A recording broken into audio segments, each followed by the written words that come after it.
एका लग्नाची दुसरी गोष्ट. सुख घाली माझ्या दारी पिंगा. घना ए घना येऊ का रे बाबा. तू कधीपासून परमिशन घेऊन यायला लागलास. ये हे काय सकाळी सकाळी पेंगुळला काय असतो अजून असा. अरे जागरण झालंय.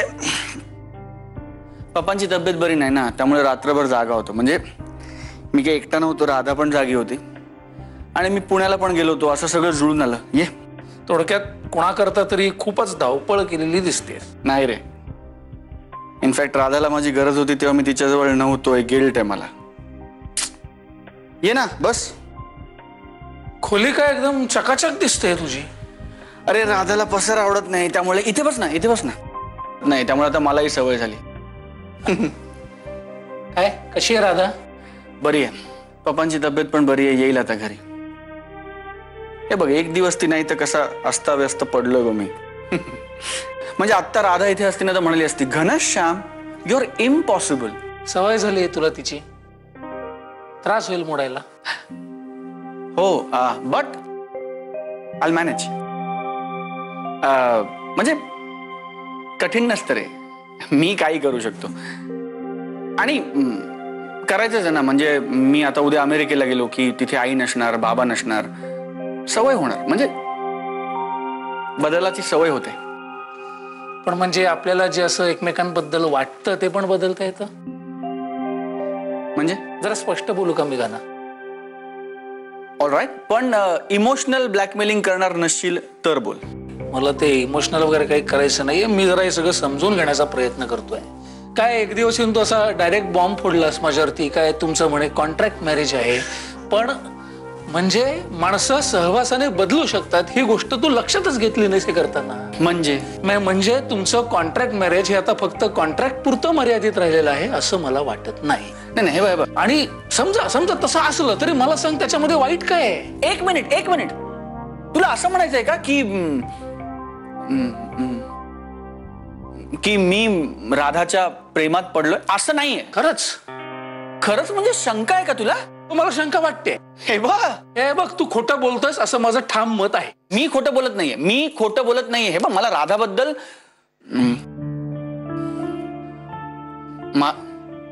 मला राधाबद्दल काही वाटत नाही असं नाही. पण मला काय वाटतं की म्हणजे हे ती मला वाटतं की तिने सतत बोलत राहावं. मला तिच्याशी गप्पा मारायला आवडतात. म्हणजे ती समोर असली की वेळ कसा जातो मला कळतच नाही. खोटं बोलता येत नाही तिला. तिच्या डोळ्यात लगेच दिसतं, ते मला आवडतं. माझ्या घरच्यांसाठी खूप करते ती. ते करताना तिला बघायला मला आवडतं.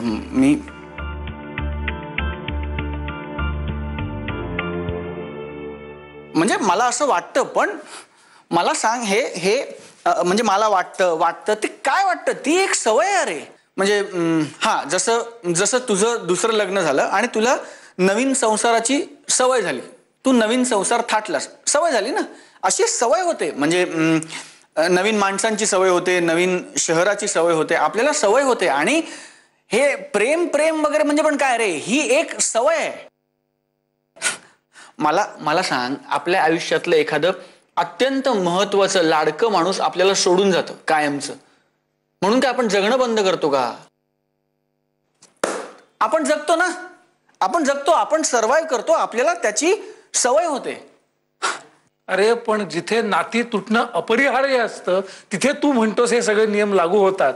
पण जिथे ती तुटण्याची गरजच नसते तिथे कशासाठी लावायचे हे तुझे नियम. अरे कारण मला माझं ध्येय प्रिय आहे ना. मला माझं ध्येय क्लिअर आहे. मला अमेरिकेला जायचंय. हा, मग समजा आणि ती आली तुझ्या बरोबर अमेरिकेला उद्या, तर मग हे बाबा, एक तर हा ना हायपोथेटिकल क्वेश्चन आहे. आणि मी म्हणतो तिने काय यायचं ना माझ्याबरोबर अमेरिकेला. म्हणजे तिला तिचं स्वत्व नाही का. तिने का माझ्यामुळे होरपळून निघायचं. मला सांग, ज्या मुलीने परदेशात जाणारा मुलगा नको म्हणून 15 मुलं नाकारलेत, तिने माझ्यासाठी काय यायचं सगळं सोडून अमेरिकेला. हे चूक आहे. हे नॉनसेन्स आहे.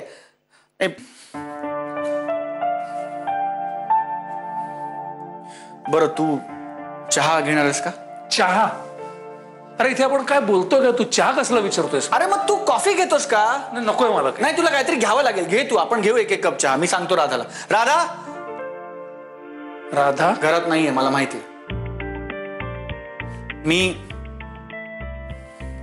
मी आयडी म्हणणार होतो, चुकून राधा म्हटलंय. Slip of tongue. मी आणतो चहा.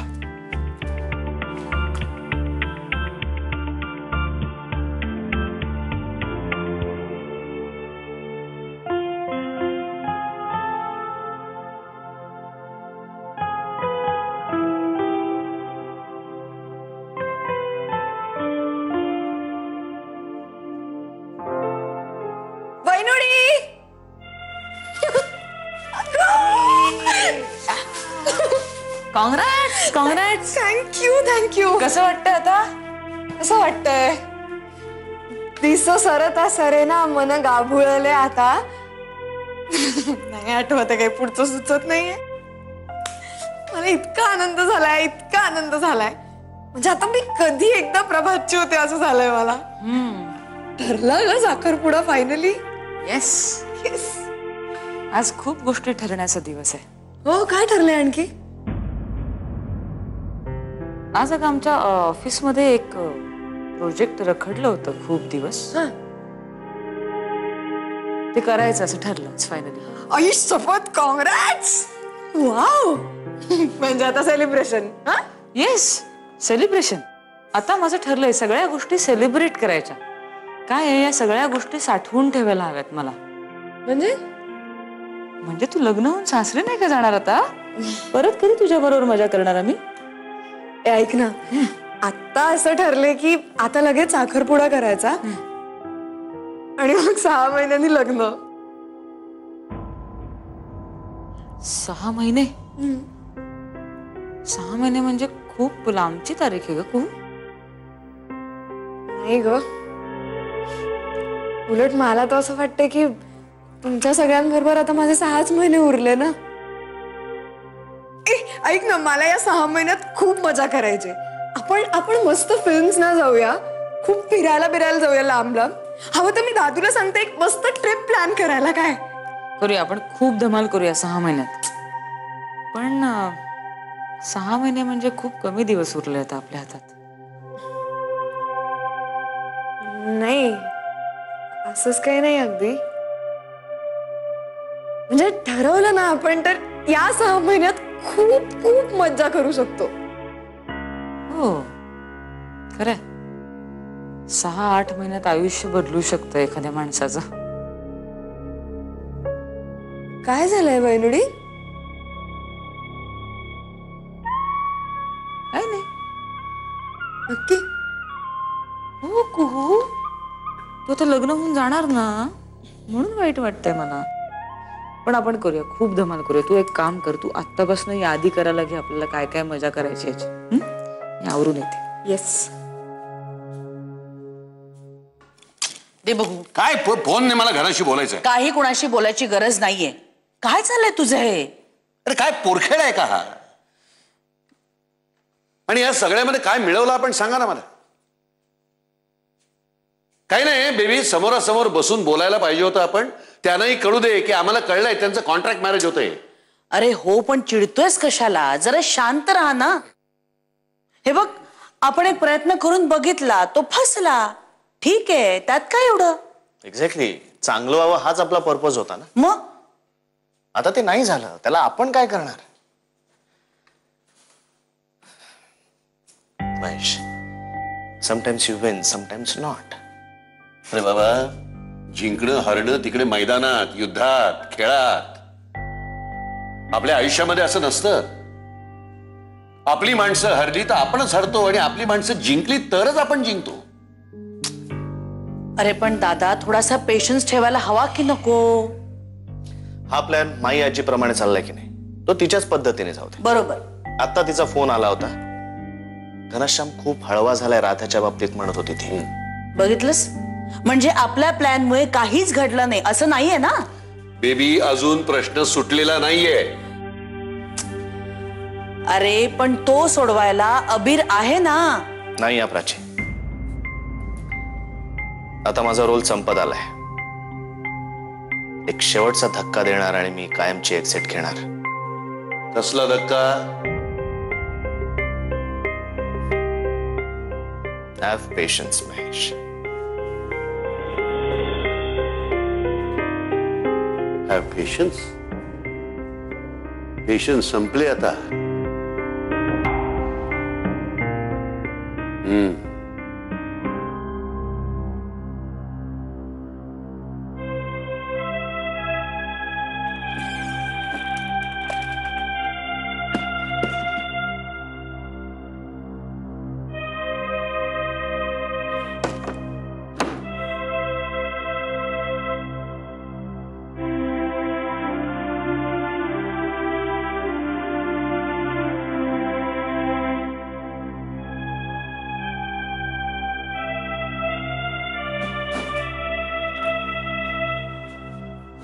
घनश्याम जरा बोलूया का?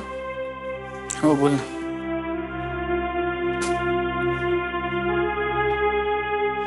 मी डिवोर्सच्या प्रोसिजरची चौकशी केली आहे. 6 महिन्याचं सेपरेशन दाखवायला लागतं आणि मग डिक्री मिळते. अर्थात आपल्या म्युच्युअल कन्सेंटने डिवोर्स होतोय त्यामुळे फार कॉम्प्लिकेशन्स होणार नाहीत. हे सगळं आत्ता बोलणं गरजेचं आहे का? आत्ता नाही तर मग कधी? अजून अमेरिकेला जाण्यासाठी माझं सिलेक्शन नाही झालंय राधा.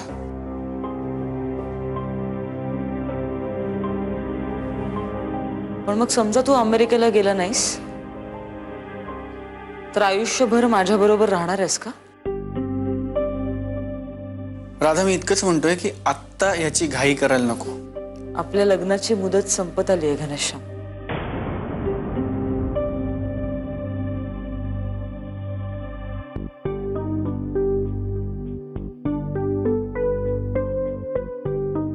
आणि आय गेस आपला पेशन्स आहे.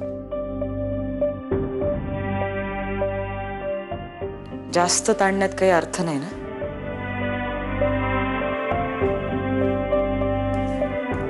हल्ली खूप बिटर वागतेस तू माझ्याशी.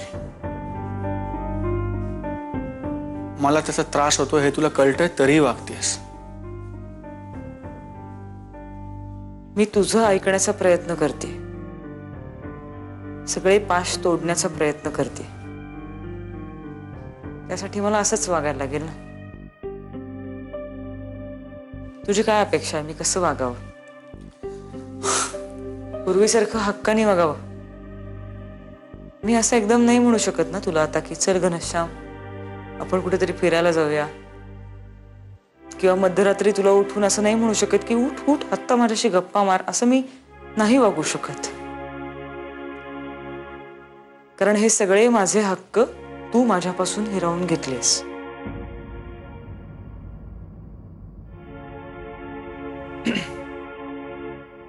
आपण डिवोर्स कधी फाईल करायचा तेवढं सांग. तुझ्या विना तुझ्या विना तुझ्या विना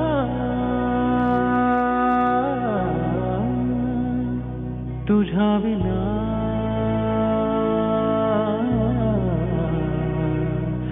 तुझ्या विना तुझ्या विना. वल्ली लिसन, माऊलीला ना हे सगळे अबरे त्या बेडशीट वगैरे सगळं काढून पुन्हा एकदा धुवून पुसून व्यवस्थित ठेवून द्यायला सांगितलं पाहिजे. हा सगळं नुसतं खराब झालंय बघ. मग काम खूप आहेत. नुसतं होग होग म्हणून नाही चालणार. लग्न घर आहे आता पुन्हा एकदा. हो ग, आणि ते सुद्धा आता कुहूचं लग्न करायचंय. माझा तर खरंच अजून विश्वासच बसत नाहीये. ठेव ठेव वले विश्वास ठेव. आणि कुणाच ठाऊ आता कुहूच्या मागोमाग ज्ञाना पण बघ एखादी मुलगी आणून तुझ्या समोर उभी करेल आणि म्हणाल आई ही माझी फियॉन्सी. नाही नाही चुकलं, फियॉन्सी नाही. तो म्हणेल मातोश्री ही तुमची नियोजित वधू सून. नको ग बाई नको. ज्ञाना कुठली मुलगी पसंत करणार म्हणजे जरा अवघडच आहे. ए असं नको हा म्हणूस. कुहूच्या बाबतीत पण असंच म्हणाले होतीस. बघ कसा सोन्यासारखा मुलगा निवडलाय तिने ते. ज्ञानाचं काही सांगता येत नाही. त्याचं जाऊ दे, पण बाई मला ह्या पोरीचं टेन्शन आलंय. कसं होणार आहे ग हिचं लग्न बिग्न करून? लिसन, आता तू ना जरा टेन्शन बिन्शन घेणं बंद कर. कळलं ना, सगळं व्यवस्थित होईल. तू आता कशाकडे लक्ष दे माहितीये का? भाऊजींना सांग, म्हणावं माझ्या लेकीचं लग्न आहे, मी वरमाय आहे, मी काही ऐकून घेणार नाही. मी सांगेन तितक्या साड्या मला विकत घेऊन द्यायच्या. पल्ली, तू साखरपुड्याला सुचल 2-4 साड्या. चालेल चालेल. ए, घनाशायला जर साडीवाल्याला बोलवलं होतं त्यालाच बोलवायचं का आपण? तो मला नाही वाटत तो येईल. का ग? ही राधा कसला चिकित्सकपणा करत होती, घाबरला असेल तो त्या राधाला. खरंय, पण साडी किती मस्त निवडली होती की नाही तिने? मग आणि राधा पण आता घरातच आहे ग. तिचा चॉईस चांगलाय. आपण एक काम करूया, राधाला सांगूया कुहूसाठी पण साडी तूच सिलेक्ट कर म्हणून. चालेल. ऐक, म्हणजे राधा पुन्हा एकदा त्या बिचाऱ्याची विकेट काढणार. काढू दे काढू दे, पण असं मस्त वाटतं ना, असं घरात ऐस पैस बसायचं आणि साड्या खरेदी करायच्या. बोलली हा, आपलं घर पुन्हा लग्नाळू झालं ग. हो ना ग, साड्या खरेदी काय, बाकीची कामं काय. पण ह्यावेळेला घरात मुलगी येणार नाहीये ग, घरातनं मुलगी बाहेर जाणार आहे ना. मग अगं म्हणून तर आधी आपण घनाचा नंबर लावला ना. बघ ना, घरातली माणसं बॅलन्स करतोय आपण. एक मुलगी पाठवणार आहोत, त्याच्या आधी एक देसायांकडून घेऊन आलेलो आहोत. आणि तू काळजी करू नकोस ग, तुझ्या सासरची मंडळी छान आहे. कुला पाठवतील ती इकडे, तू येत जात राहील. चल, कामं पडली आहेत खूप. ए, आणि कुहूच्या कविता ऐकून ती काय तिला कायमची माहेरी नाही पाठवणार, माझी खात्री आहे. नांदवतील तिला. अगं हे हा, अशी हस जरा अशी.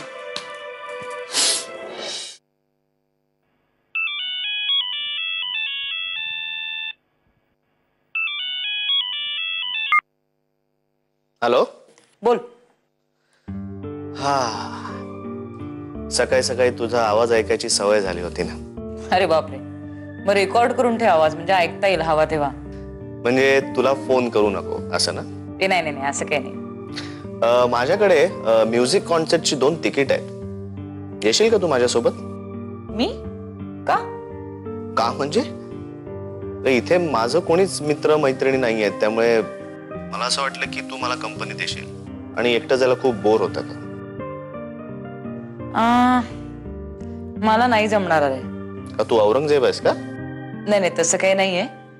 पण का तुझा नवरा हिटलर आहे, तुला परमिशन वगैरे देणार नाही असं काही? अरे नाही रे, घनश्यामचं तसं काही नाही. बरं चल, मला सांग कुठे आहे? ऑफिस संपून मी येते. त्यापेक्षा मीच पिकअप करतो ना तुला. तू मला तुझ्या ऑफिसचा पत्ता दे. पिकअप करशील? ओके, मग ऑफिसचं काम संपलं की मी फोन करते तुला. या, okay, bye. Waiting for your call.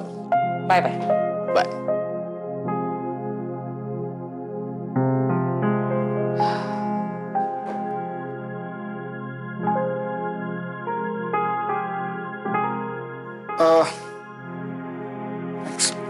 पप्पांचा phone होता का? पप्पा? नाही, पप्पांचा नव्हता फोन.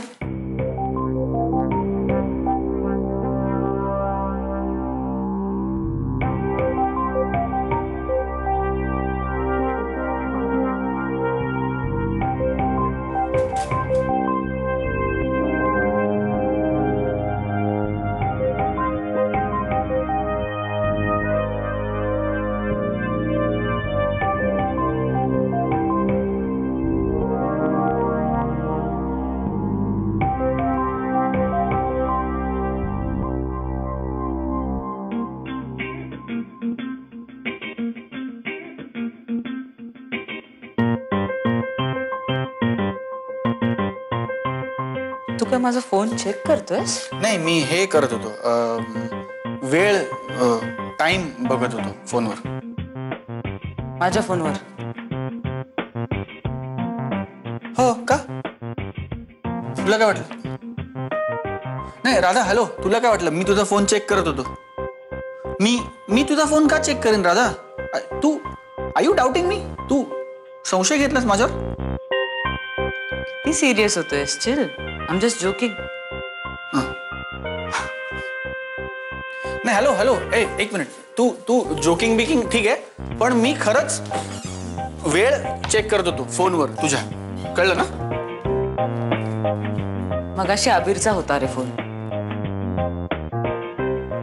म्युझिक कॉन्सर्टला येशील का माझ्या बरोबर असं विचारलं त्याने मला. अबीर बरोबर? हो का, मी जाऊ शकत नाही का? ऑफकोर्स जाऊ शकतेस, ऑफकोर्स जाऊ शकतेस. म्हणजे मला म्युझिकल कॉन्सर्ट्स आवडत नाहीत, म्हणून मला जर कोणी विचारलं असतं तर मी नाही म्हटलं असतं. पण मला म्युझिक आवडतं आणि लाईव्ह म्युझिक खूप जास्त आवडतं. नाही ते चांगलंच असतं. म्हणजे हे इनफॅक्ट खूप चांगलं असतं म्युझिक. म्हणजे तुला माहिती आहे का, काही वर्षांपूर्वी एक असा एक्सपेरिमेंट केला गेला की काही प्लांट्सना म्युझिक असलेल्या एन्व्हायरमेंटमध्ये ठेवलं आणि काही प्लांट्सना म्युझिक नसलेल्या एन्व्हायरमेंटमध्ये ठेवलं. आणि काही दिवसानंतर असं लक्षात आलं की ज्या प्लांट्सना म्युझिकल एन्व्हायरमेंटमध्ये ठेवलं ना, म्हणजे म्युझिक असलेल्या एन्व्हायरमेंटमध्ये, ते जास्त चांगले वाढले. So music hills, music is good. In fact तुम्ही पप्पांना पण घेऊन जा बरोबर. काय आत्ताच आजारपणात उठलेत ते, त्यांना बरं वाटेल ऍक्च्युली. पण अबीरकडे 2च तिकीट आहेत. अरे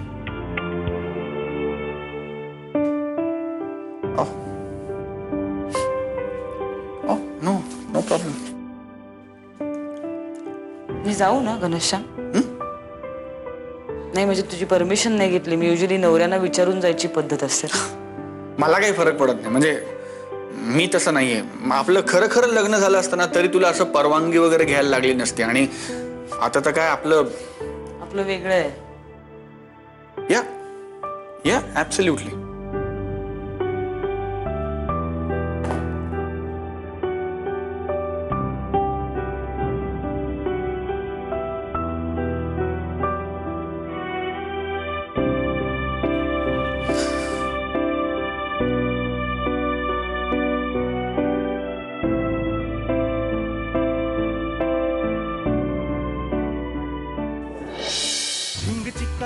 एका लग्नाची दुसरी गोष्ट. सुख घाली माझ्या दारी पिंगा.